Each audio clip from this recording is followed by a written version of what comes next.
नमस्ते सम्पूर्णमा compound इन्ट्रेस्टको top 20 क्वेसनहरुमध्ये आजको यस पाठमा हामी क्वेसन नम्बर 14 लाई लिएर आएका छौं। त यसै धेरै नजिकै छ र हामी टप 20 क्वेसनकै सेकेन्ड पार्टमा छौं। ठिक छ, जति सकिन्छ हामी त्यसम्म तपाईहरुलाई चाहिँ भिडियो बनाएर पस्किने कोसिस गर्ने नै छौं।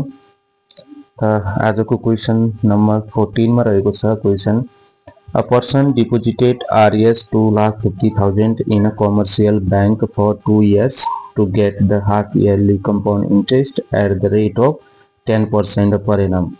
एउटा मान्छेले 2,50,000 रुपैयाँ एउटा कमर्सियल बैंकमा जम्मा गरेछ 2 वर्षको लागि र अर्धवार्षिक सक्रिय ब्याज पाउने गरेर है वार्षिक 10% को दरमा चाहिँ बैंक में जमा गरेछ। According to the rule 5% tax on the interest will be levied। त नियम अनुसार जति इन्ट्रेस्ट आउँछ त्यसमा 5% ट्याक्स काटिने गर्ने रहेछ। But right after a year लगत्तै 1 वर्ष पछाडी the bank has changed the policy and decided to accomplish the interest quarterly at the same rate of interest। त 1 वर्ष लगत्तै त बैंकले चाहिँ पोलिसी चेन्ज गरिदिएछ र हाफ इयरली कम्पाउन्ड इन्ट्रेस्ट जो दिइरा थियो त्यसलाई क्वार्टरली इन्ट्रेस्टको आधारमा चाहिँ दिने गरेछ। त ए नम्बरमा भन्छ find the interest of the first year by deducting the tax. पहिलो 1 वर्षको ट्याक्स काटिसकेपछिको इन्ट्रेस्ट कति हुन्छ भन्छ।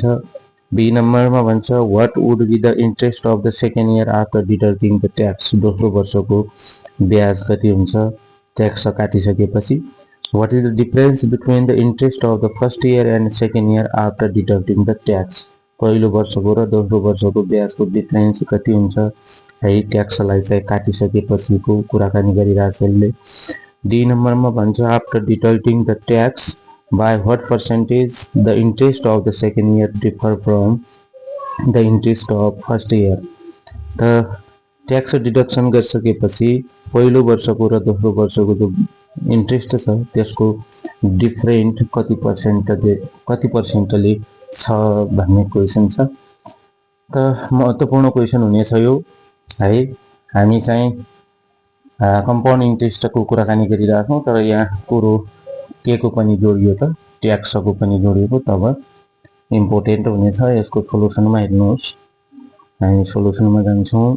त गिभन के छ त प्रिन्सिपल भनेर 2,50,000 उसले जम्मा गरेको, टाइम भनेको 2 इयर्स छ, रेट भनेको 10% छ र ट्याक्स को रेट कति छ ट्याक्स रेट भनेको 5%।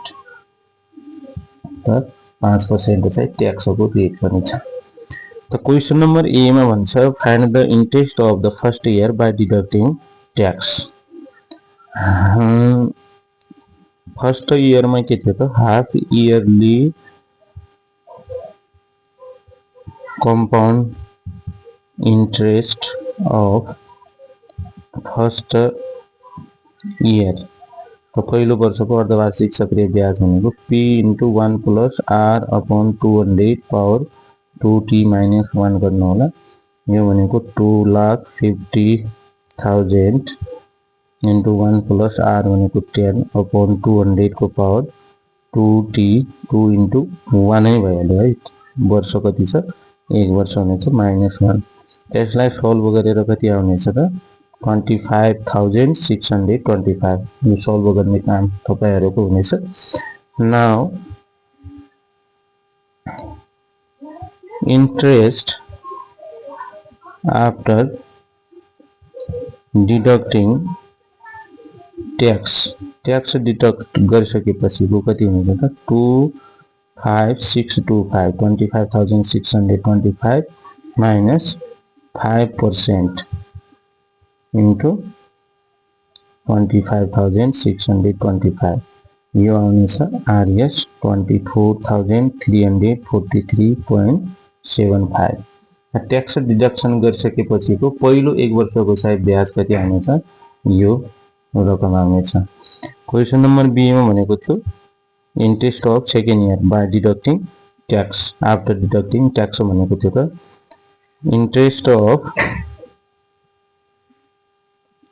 सेकेन्ड इयर इज हाम्रो चाहिँ के थियो क्वार्टरली कम्पाउन्ड इन्ट्रेस्ट दोस्रो वर्षमा त पोलिसी चेन्ज भएको थियो 3 into 1 plus r upon 400 power 4t minus 1 गर्नु होला। यो भनेको तर यहाँ के छ भन्दाखेरि पहिलो वर्षको लागि प्रिन्सिपल भनेको त 2,50,000 नै हुने भयो तर दोस्रो वर्षको लागि यहाँनिर भन्दिँदा हुन्छ प्रिन्सिपल भनेको 2,50,000 त सधैँ थियो प्लस 24,343.75 पनि एड हुनेछ यसमा जो इन्ट्रेस्ट छ त्यो सेकेन्ड इयरको लागि प्रिन्सिपलमै जोडिनेछ। यो भनेको तपाईको आउनेछ 2,74,343.75 यति आरएस चाहिँ हाम्रो नयाँ प्रिन्सिपल हुनेछ त 74,343.75 into 1 plus r भनेको 10 upon 400 को पावर 4 into t भनेको 1 minus 1 गर्दाखेरि यसलाई सल्भ गर्नु होला कति आउनेछ 28,480.4177 यति आउनेछ। त यसमा पनि के छ ट्याक्स डिडक्सन गर्ने भनिसकेको छ after deducting tax interest equal to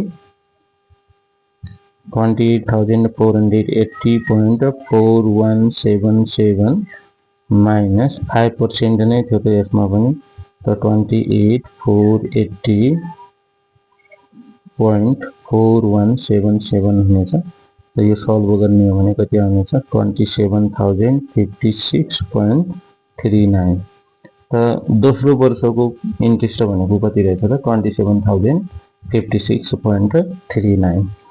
त क्वेसन नम्बर सी मा हुने थियो what is the difference the difference in interest त को ठुलो आयो त पहिलो वर्षमा तपाईको आएको थियो 25,625 डिडक्सन गरिसकेपछि कति थियो 24,343 यहाँ कति आयो 27,056 तर 27,056.39 बाट अनि 24,343.75 सबट्र्याक्ट गर्ने हो भने 2,712.64 हाम्रो चाहिँ डिफरेन्स आउने छ इन्ट्रेस्टको। क्वेसन नम्बर डी मा भनेको थियो पर्सेन्टेज अफ इन्ट्रेस्ट डिफरेन्स कति पर्सेन्टेज थियो है डिफरेन्स भनेको छ त यो इक्वल टु डिफरेन्स जति आएको छ त्यो अपन इन्ट्रेस्ट अफ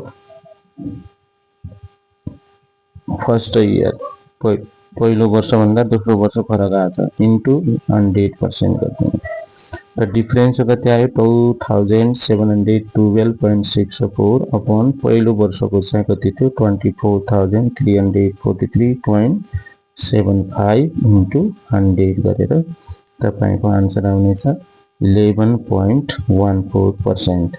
त यति पर्सेन्टले के छ डिफरेन्स छ भन्न सकिन्छ। यसरी यसलाई सल्भ गर्नु होला। धन्यवाद। हाम्रो भिडियोलाई चाहिँ मन पराउनुहुन्छ र तपाईहरुको स्टडीमा केही न केही हेल्प भइराखेको छ भने लाइक कमेन्ट गर्न नबिर्सनु होला। प्लस हाम्रो युट्युब च्यानललाई सब्स्क्राइब साथै हाम्रो फेसबुक पेज एससी म्याथ प्रिपरेसनलाई पनि फलो गर्न नबिर्सनु होला। धन्यवाद।